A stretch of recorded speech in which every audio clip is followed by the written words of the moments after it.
Welcome to How to Decorate from Ballard Designs, a weekly podcast all about the trials and triumphs of decorating and redecorating your home. I'm Caroline, I'm on the marketing team. And I'm Taryn, and I'm a product designer. I'm Liz, I head up the creative team. We're your hosts! Join the expert team at Ballard Designs for tips, tricks, and tales from interior designers, stylists, and other talents in the design world. Plus, we'll answer your decorating dilemmas at the end of each episode. We love answering your questions, so don't forget to email us at podcast@ballarddesigns.net.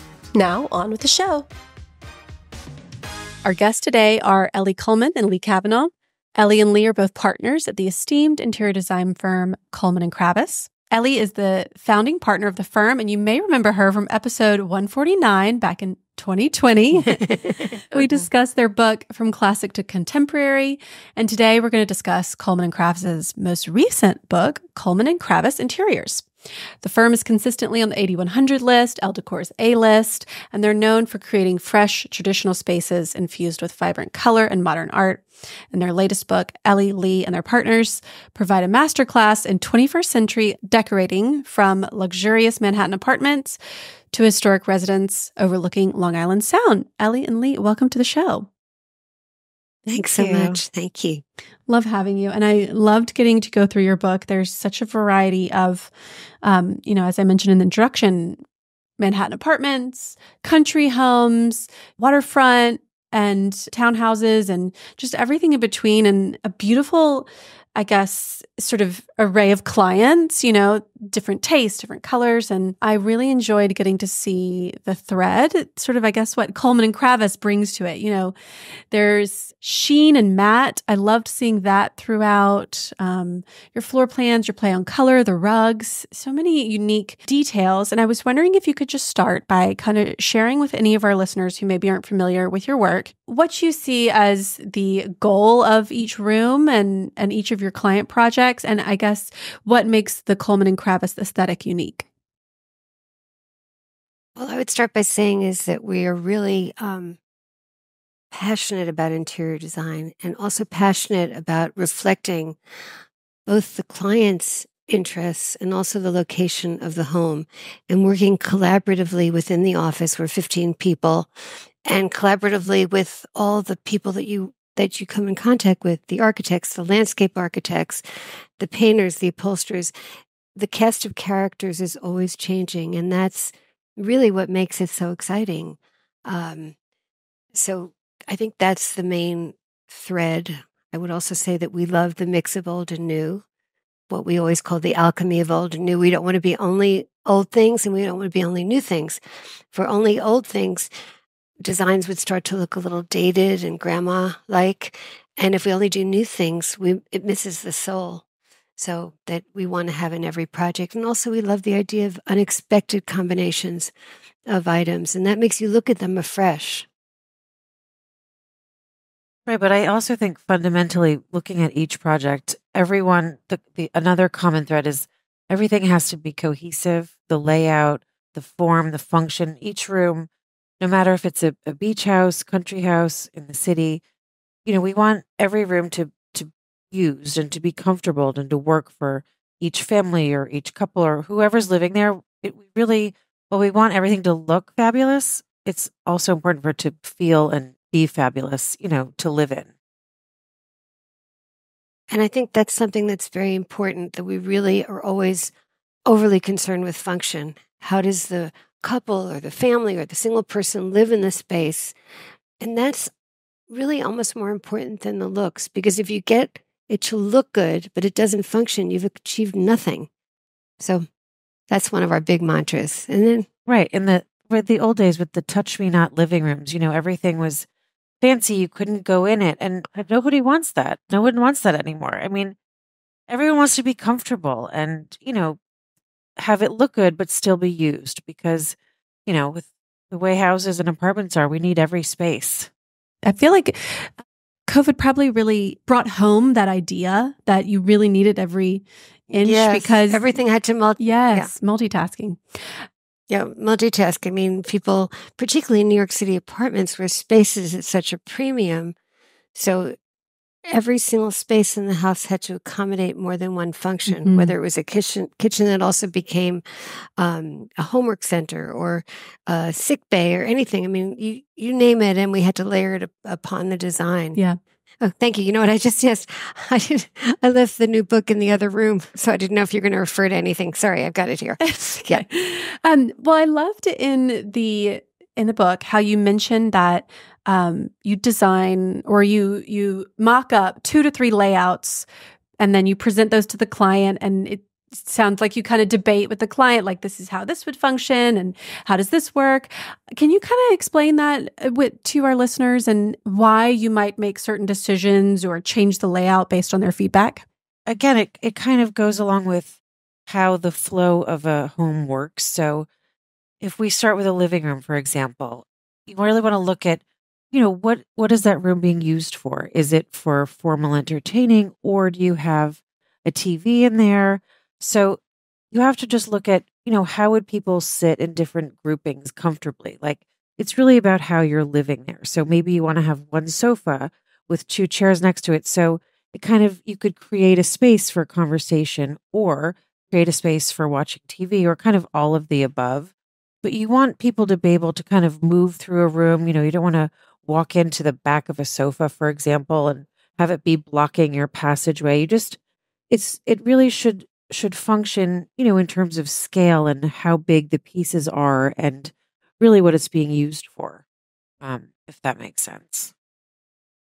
Do you think that's an exercise people could do themselves? If someone's trying to rework their own living room. I think they should buy the book and read the book. Well, of course. They'll get all of course. But I mean, coming up with some different layouts and figuring out which one. Well, I have to tell you a funny story. When we started in business, this is so funny. My late partner and I would go to people's house, and after dinner and a few drinks, we would invariably rearrange their living room. It was such fun. We'd put the sofa on a different wall. And this is something that if you have a strong partner or husband or kids, you can do that. And I think it's really important to see things 3-dimensionally, which of course at this point in our careers, we can do it without actually moving furniture. But for many people, they need to see it 3-dimensionally. And there's nothing better than moving your stuff around, taking something for another room as a stand-in for another piece that you may want. And that usually explains very clearly to people what the best floor plan is for their needs. And we've done that. In our first book, we did an experiment with 4 layouts for a living room on Fifth Avenue. And at the end of the day, they appreciated the one that we'd first suggested, but had us go through all the moving around. So, yeah. Yeah, because for most people, it's very difficult. To imagine seeing, imagining what a room is going to look like. So when you talk about floor plans or, all of this stuff, if you really take it down to the basics, people can just move their own stuff around. And we've had clients with, big living rooms where no one could, we often would go to the upholsterer and move pieces of furniture around there to kind of say, let's try this. Or we've even done it. We did it in West Elm once. Remember that, Ellie? We started moving the whole showroom around right. in the store. I don't think we took our long tapes and we marked out the room. And what did the customers in the showroom think about that? They were like, I thought we were nuts. Yeah, they were looking at us strangely, but we're used to that, Sure. But I love that as a marketing tool. We have a little suggestion for you. Which often turns out not to be that little. Yes, exactly. Right. At a dinner party, you mean? Right. When everyone's had a few drinks. Here, you move the sofa and I'll just move this table. Probably with good friends, not with fancy company, right? But there's nothing more helpful than seeing anything 3-dimensionally. Yeah. And we had to teach ourselves how to do that because even like year 2 of being in business, one of our New York clients hired us to do his Nantucket home, which wasn't built. So we had to envision in our minds what was the mix of upholstered pieces, wood pieces, and that kind of taught us how to foresee what was going to happen. Also with lighting, I mean, on that note too, we had this house we were trying to understand how how big we wanted the lights. Because also, in addition to the floor plan, there's lighting, which, people don't realize it's difficult to know how big of a light you want to get. So our client wanted a big, it was like a globe. And we finally decided we would get a whole bunch of different beach balls, different sizes of beach balls to hold up. So we hung them from the ceiling, and it was such a helpful exercise because it really sort of illustrated, a very easy way to tell, should it be 16 inches round or 24? And it really helped the client to be there and just see. And then they got all these beach balls, and their kids were so happy to play. That is genius. That is genius. Yeah. Well, my other favorite thing in that regard is the use of garbage containers, because when you're doing entrance hall lights, which are lanterns, very often there's a big question again, how big to make them and how low to hang them. Did they talk to the whole volume of the stair hole, or are they more upstairs or more downstairs? And so we've become really passionate about getting rope out and ladders and trying on these various sizes of lantern. So that's another tip. Yeah, you think it's all glamorous, but it's not all glamour. It's hanging garbage cans is, people have this idea that decorating is so glamorous, but we do a lot with garbage cans. We mock up dining room tables, sizes with plywood. Oh, mock up dining room tables, so important. And also having the right size chair next to it, so if you can get two, for example, on a rectangular table, if you can get two people at each end. And the trick is, what happens with the person at the right angle? Can they each get a salad plate and at least 3 different glasses, water, red wine, white wine? So all of that we've mocked up over the years and have some certain dimensions that we keep sacred in the office, like what'll work and what not. But we often do the 3-dimensional just to help clients understand why we got to whatever the number is that we're at. That's so smart. And I think so important for people to kind of take or a great takeaway, trying it out, come up with with something that could be a sort of a lookalike, and make sure you get the right size, because, I think designers on the show are always emphasizing measurement and scale is crucial. And if you can see it, then you're going to be more likely to make the right choice. And I think that's the big problem with internet shopping, because while there's some wonderful things on the internet, understanding the scale from piece to piece is very difficult for a non-professional, and even for us sometimes. There's nothing more. Seeing something concretely is definitely a gift. The shopping experience when you don't know how big something is, and photos can be so misleading. So we've had a lot of experiences with that, where it looks tiny, but you get it and it doesn't fit through the front door is, something you want to steer clear of. Yeah, the width of the front door is critical. You mentioned, Ellie, that that there are certain things that are sort of your time-tested, guidelines or measurements, that kind of thing. But I did really enjoy reading in the book about how things were maybe when Cullman and Kravis first started 40 years ago, and then how you've evolved. And I really enjoyed kind of hearing how the firm has changed, and about your collaborative process, especially. Can you kind of share with our listeners, how your team sort of presents designs and offers feedback and suggestions collaboratively? I found that to be so interesting. Well, thank you. Our process has really changed. When we started, Hetty, my late partner, and I would sit at the desk, and an assistant or two would literally just take down what we said, and there was no discussion. We divined X, Y, and Z. Now I have 3 partners who've been with me more than 20 years each. And so they've been through all the processes of how we got to where we are today. And we couldn't do our work without a true collaboration. And we also try to get the younger people on every team to do more than just do lampshades. We like them to come up with a solution, and then we'll work together to critique it. So I think that's been very, very, very helpful. I mean, but at the end of the day, you can't be in our business and not like change. I mean, I love change. I love growing. If not, I wouldn't still be doing this after 40 years. It's very exciting. And I think that our work is much more interesting and much more layered today, thanks to my 3 partners and everybody else at the firm. So it's a different way of doing business, which I think is better, way better. I think we struggle with that too a little bit over at Ballard because, you want to design is subjective. There's no right answer. You want everyone to chime in, but then you kind of want to avoid like design by committee, right? Because you need a cohesive vision. You have to have a mommy. Yeah. Right. You always want it to be the client's vision. So it's difficult if, we all have an idea and then the client may have some crazy idea, but we don't want to, dissuade anyone or make anyone feel bad. We kind of want to all reach conclusions. So we all add a little bit of what we would suggest would make it better. Because at the end of the day, we don't want everything to look the same either. Right. And I think it's a long learning process with the client. I mean, we start out and we come up with a basic idea for the projects based on what they've liked in our books or friends of theirs' homes that they've seen.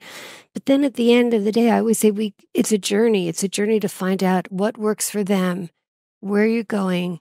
And we have certain benchmarks. Lee, tell them about the love it, hate it meeting. The possibilities are endless. But, if someone comes to us, we kind of, we like to look at images. We look at our books. We look at different pictures just to see kind of, what direction they're going. If the house, is it on the beach? Is it in a city? That sort of thing. And so that's where we kind of start just to get a feeling for what they want. And then because there's so much out there, I mean, just in the world of carpets, fabrics, textiles, I mean, it's unbelievable. So to start, we have a meeting, we call it, we love it. Do you love it or you hate it? Because we have found that if you hate something, it's equally as important to know what that is as much as we want to know what you love. So we take piles of fabrics and carpets and everything, and then we sort through it. We throw the hate it on the floor, and we keep the love it's, and then we work from there. So it's kind of fun because, we have clients be like, this is disgusting. I hate plaid. I hate green. Actually, Ellie, we had that one meeting where we had a client, they hated everything, and we thought it was the worst meeting we ever had. Do you remember this? The client, she said, Canada project in Canada, and she said, I hate blue. I don't like this. And we were like, oh my God, it was the worst meeting we ever had. We couldn't imagine what happened.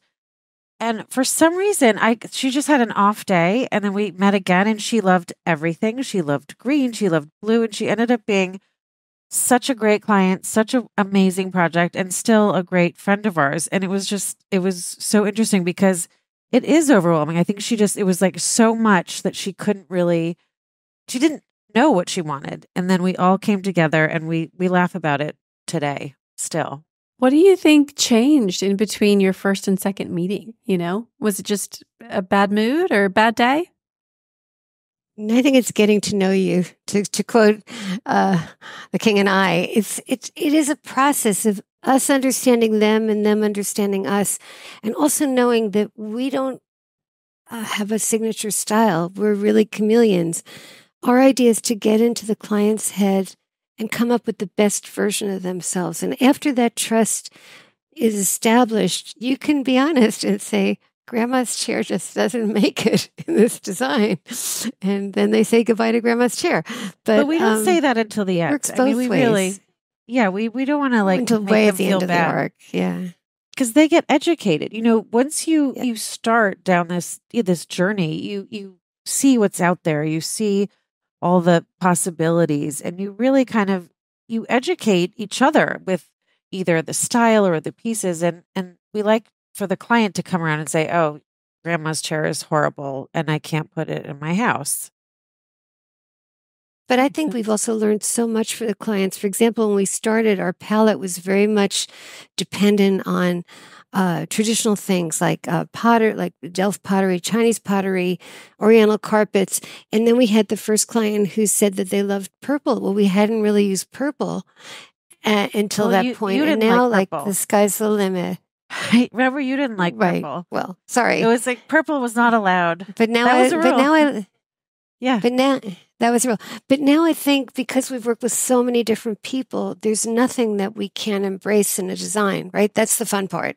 I was just thinking of that lavender couch in the Manhattan. Oh, don't you love that? Fabulous. And the lavender ceiling. Yes. With the And chinoiserie that's a client wallpaper. we've done. So pretty. Thank you. We've done like 5 projects for that client. So it's really very meaningful for me.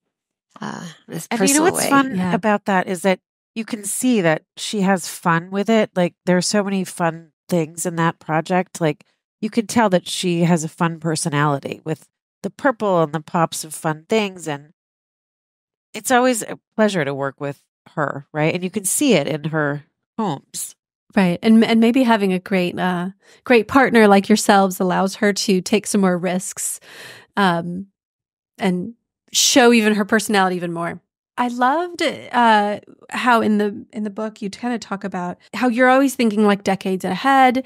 You know, how can we design this house to where it's going to function now, but function when they have grandkids that they may not even have thought about yet? Can you kind of talk us through that? What are some concrete examples of how you might, I'll give you a funny example. We're doing a apartment right now for a young couple. And they refused to have queen-size beds in any of the kids' rooms because they want to discourage hanky-panky.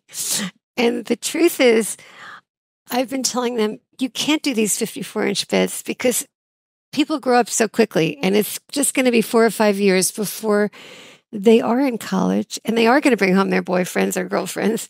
And what's the, beds are very expensive today. What's the point of like thinking in just this moment, right? So that's kind of a disagreement that we're still working on because she's intent on not having any sex in our apartment. So that is so funny. And then we had a whole formula about the width of a crib is 54 inches. And what do you do when you don't have a crib anymore in the room? So we try to do, have instead of the crib to be able to slot in a desk, which would then work as the child gets older for their homework situation. And then often we put the cribs between 2 towers of bookcases and cabinets.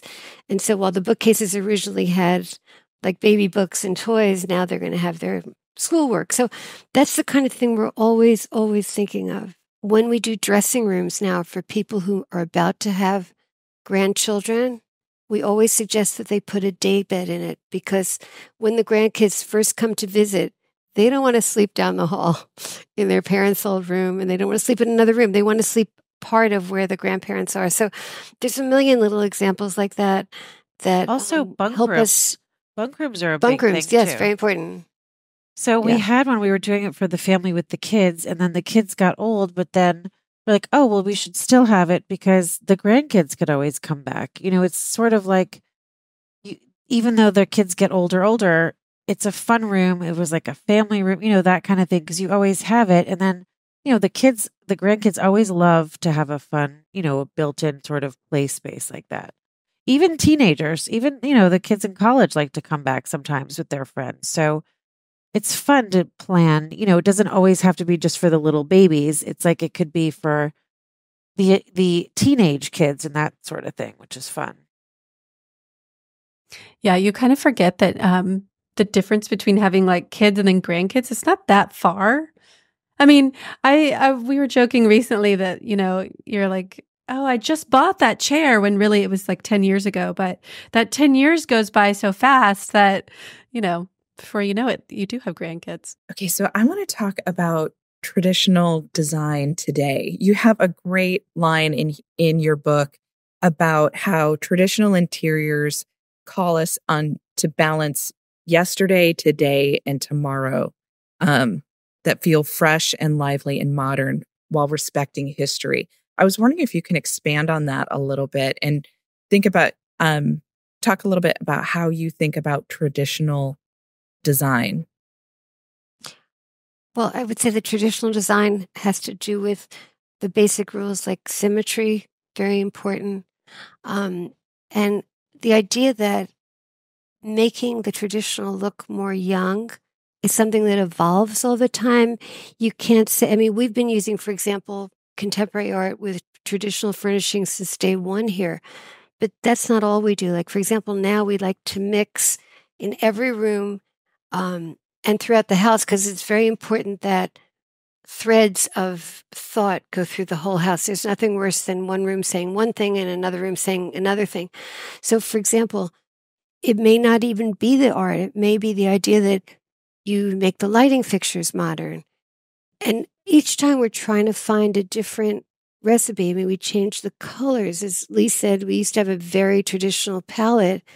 And now, literally, the sky's the limit. It's just whatever turns the client on. And then we work around it. But I also think in terms of traditional, like, luckily we have a lot of clients that are repeat clients. So a project that I started working on when I started here, like 25 years ago, which is crazy.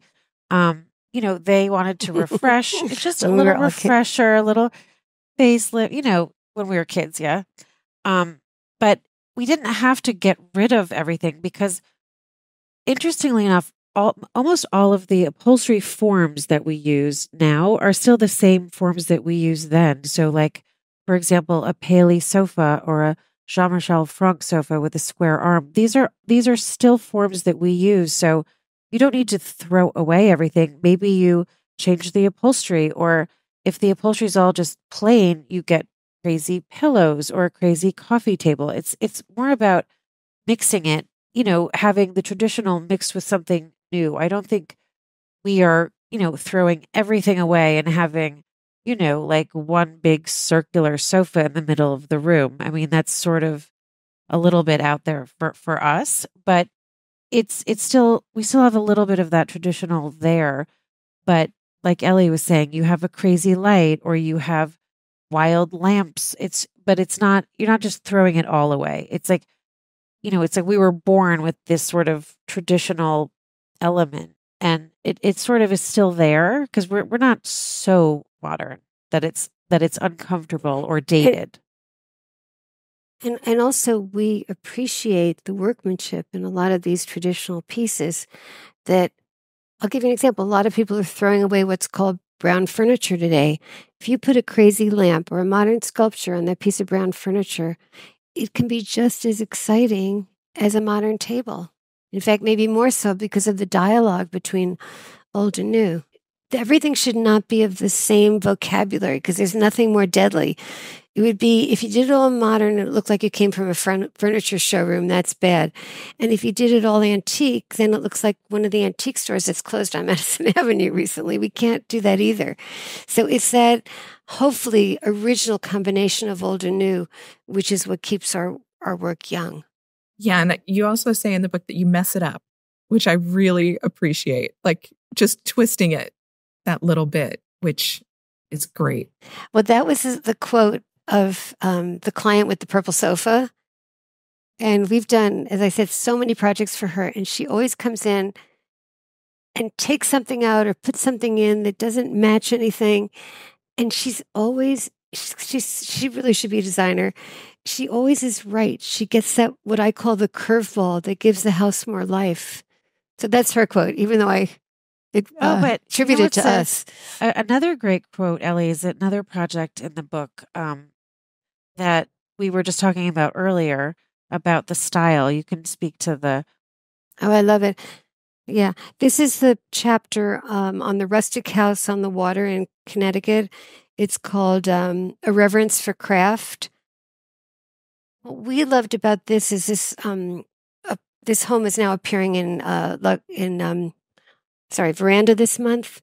And it starts with the writer asking the owner, well, a visitor, one of her friends comes to visit, and the friend asks, what style would you call this house? And the owner said, my style. And to me, there was no greater compliment that she could give the firm that it was her style.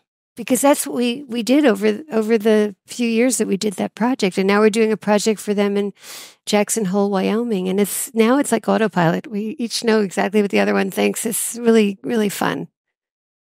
But it's great because it really is. And when when you look at it, you can just see that it's her. And another project in the book, this is interesting talking about personalities. We did a project with them in the city, and really the husband, it was like his baby, his favorite thing. He was so involved, and he wanted red in every single room. Red. Everything had to be red. Everything had to have a stripe.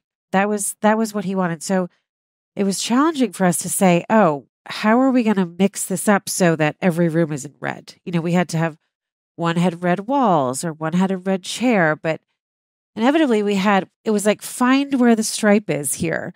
And interestingly enough, we did the beach country house with them. The chapter is a new look. A new look is the chapter. A new look. That he's talking about. Yeah. Right. So the wife this was her baby. And she said, I don't want anything red in this house. I want it to be all soft, all blue, and they were lovely and they're great together. But it was just so much fun because they were so different and they were like polar opposite homes. It was just a fun, very light-hearted kind of fun art. And we had a great time with both, but it was interesting because, they were both, it was both of their like projects. And this was another family, like for the family, this project in the book too, really for the children, the grandchildren. So it was a great, also during COVID, but it was a fun project. And they were able to carve out 10 guest rooms in the house, which is amazing that they were able to do this because now they have 3 married children with children, and the whole family was there during COVID, which was great. Right. And it happened quickly. It was all of a sudden. Yeah. Like all of a sudden they had kids, husbands, wives, grandchildren, right? It happened like boom, right? Fast. So they were ready for it. You were talking about color. And I was so interested in, there's a section about color, and you mentioned that you use a color chart to track the movement of color throughout the house so that it'll be cohesive. Can you describe this to us? Because I think that could be such a great sort of exercise for people to do in their own homes to really try to take their design to the next level. Well, I think the thought is that color can't be random. So you can't have a red room, a green room, a yellow room, a blue room. You have to have elements in the house. It's typically the living room carpet that is multicolored. And then you pick up different color strands from that carpet. And the idea is that you feel a very cohesive, soft transition from room to room. And we can do a chart where we show if the main event, let's say, is yellow in the living room with some reds and greens, then maybe the adjacent room, the library, which may be wood paneled, for example, may have a green dominant. But when you walk from room to room, you never feel like it doesn't make sense. That's like very important. And you get better pictures that way too. Well, you want them to relate. It's like you can't go from like the bright pink room to the black room or have the little pink in the black. It's like there's a little yellow on the wall, put a little yellow in the carpet. It's just something that sort of ties it all together. So it's not jarring. I love that. And I think that's something that, with a little planning, people can accomplish on their own, but you just have to kind of have that thought in the beginning and tie it through. And it's nice because if you are trying to come up with a color palette for the next room, you kind of already have a jumping off point. It doesn't have to be a whole room. For example, if the living room is mainly beige, you could achieve this with, pillows or lamps or accessories, and then do that room by room. Like it doesn't have to be, such a major thing as like all of the walls. It could just be little pops of color if someone was afraid to have color everywhere. So it doesn't have to be a massive, overwhelming task. Because I know it is for some people, the thought of putting color everywhere. Yeah. Do you find that clients are more interested in color? I do think that, sort of design magazines and where sort of design is right now is color is much more celebrated and omnipresent. I'm wondering if you found that yourself in your own design. Definitely. I think everybody got really, really bored with the beige envelope and the gray envelope. First it was beige, then it was gray, then it was blue. Blue was really big for many years, and we certainly have a lot of blue in the book and in other projects which we didn't photograph, but I think that now there's more diversity, thank goodness. It makes the product much more interesting. I mean, we're seeing a lot of greens and yellows, and I mean, we green love is having all a color. comeback. Yes, it is, but yes, it's funny because it always does. And, after a while, beige gets kind of boring. I mean, white gets kind of boring, but we love color, and we're happy that it's coming back. They're not even calling it chintz anymore. They're calling glazed Speaking cotton. of green. That's the new name for chintz. So it sounds newer, by the way. That's what I just learned the other day. yeah. I loved, speaking of green, I loved that green, sort of olive green grass cloth I think it was the Massachusetts waterfront house. And it was such a beautiful foil for the light blue. They work together so beautifully. I really loved that project.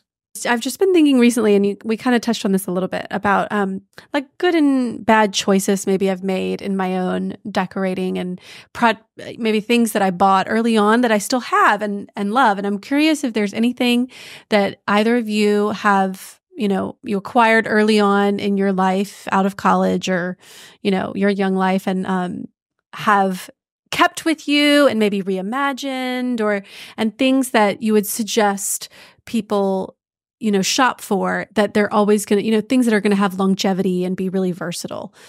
I think if you're really passionately in love with something, you will always find a place for it. What you're going to do is repurpose it, combine it with something else, change the color, whatever. But I don't find that there's a lot in my own life that I fell out of love with. What about you, Lee? I think in my early years, I didn't, you don't have as refined taste, but I find that my taste is like always changing. I feel like I had a lot of like more curvier leg things. I find that the things that were, I guess, more trendy, I've let go of, but the pieces that are more classic and, not so traditional, not so modern, I've held on to. So I think the things that I've gotten rid of were just sort of questionable to begin with. They just weren't good taste. Like, I had a dining table, it was all inlaid and it had these legs, but it was kind of like fake inlay. I don't know. It was terrible. But I've learned it's like, things like a dining table you want to, spend a little more on. It's like, because it was like very fake and I thought it was beautiful and it was terrible. But that was a long, long time ago. But it's funny, my kids, they want to change their room every year. Yeah, like the kids are always changing. Like the young kids, teenagers, that I feel like changes every year. And then, so you do like the reasonably priced things because they always want to change. And maybe we should say that for the large pieces, try to stay classic because you're not going to fall out of love with them. Don't get the trendy piece, so that if you do a dining room table that may be boring onto itself, like a mahogany table with a pedestal base, that's fine. But you can always put really exciting, unusual accessories on it. But you don't want to throw out the large pieces. Those are the ones to really be careful about. The same for the sofa styles. Do classic sofa styles. Right, because they always are in, and you just can change the fabric or change the pillow. So that was my dining table lesson. Because the big pieces, if you invest and it's nice, it's beautiful, you always have it and you just work around it. I think everybody wants to buy things that they're going to have for a long time, but sometimes, to your point, Lee, it's hard to know what that is. It's easy to get sort of trapped into something trendy because you're just that's why they seeing it a need lot. Decorators to tell them this is a true long-term or short-term investment. Right. That's why the kids' rooms, I always say, are more short-term because they're always changing there.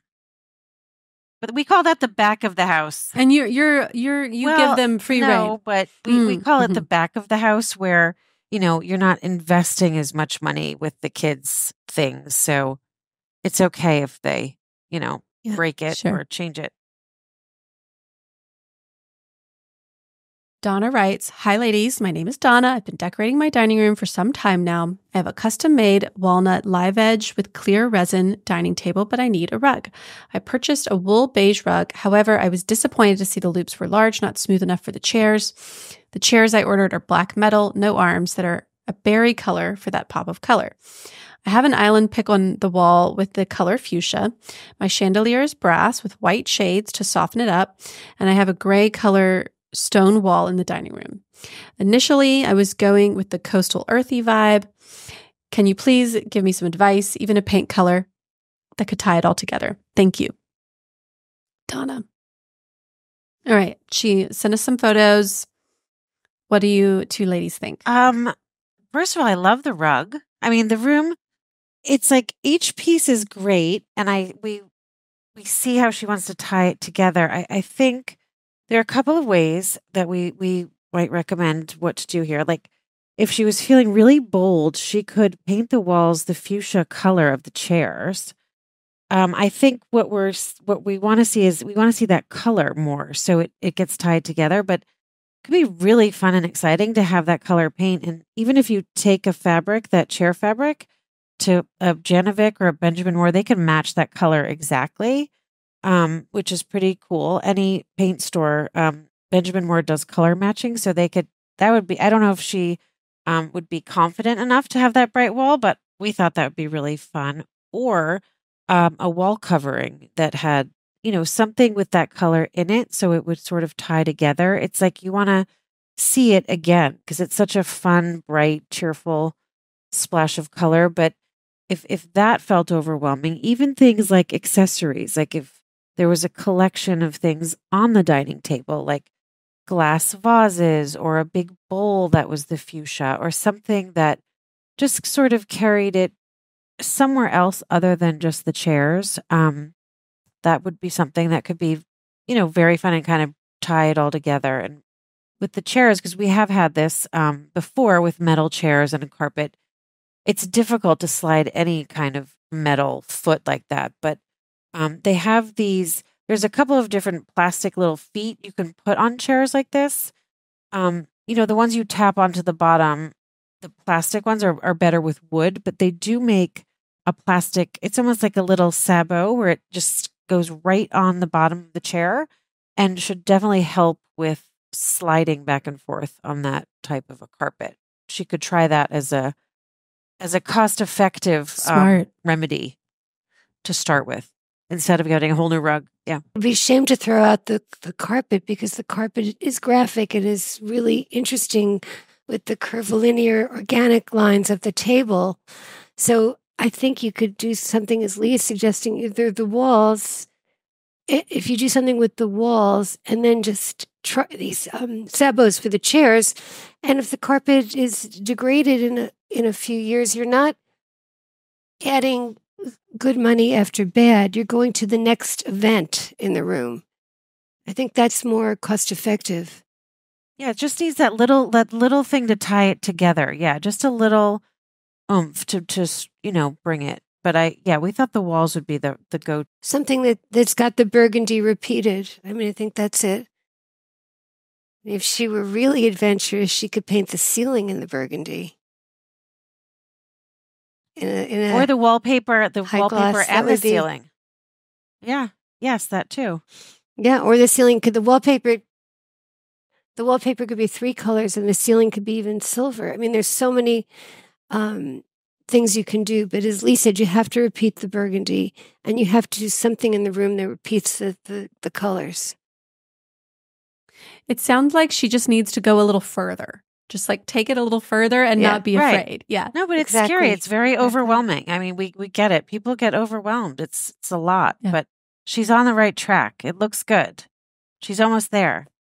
Yeah. It's always scary in the in-between when you're not fully there, but you're like halfway there and it's not fully realized yet. That's another scary thing. And we do find this. Yes. But people, when we find this a lot, just a little quick thing, when people aren't used to seeing something, we get this with clients too. And they're so freaked out by something new, or if it's a very dramatic change, or if it's a whole new room, and I've had in my experience a lot of clients be like, oh my God, I just don't like it. I don't know. And I'm like, just live with it. Just get used to it.